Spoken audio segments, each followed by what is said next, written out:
Коста, хора, здравейте, отново сте с Пепчо 18. Понеже ние сме нов канал, нали, и не сме правили нови работи, днеска ще пробвам, има такава напитка, Prime. Уж е енергийна, но не се знае. И има много такива трендове, където нали, хора пробват да я пият.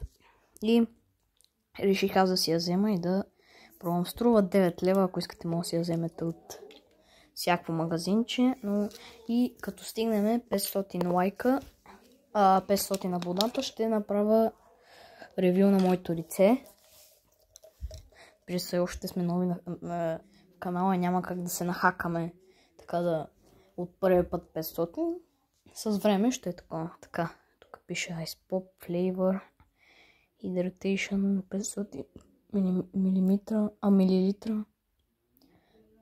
Съставки: филтрирана вода, кокосова вода.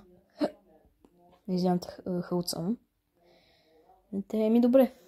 3, 2,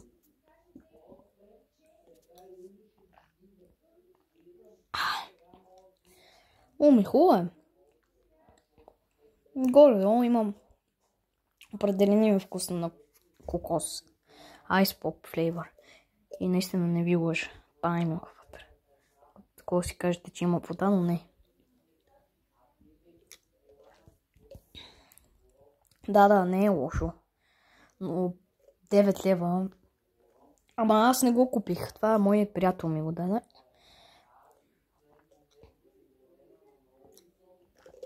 Ми добре, хора. Това ще бъде днеска с видеото. Надявам се да ви харесало.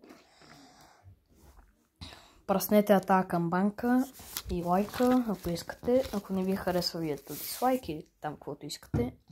И ще се видим следващия път. А до тогава бъдете здрави!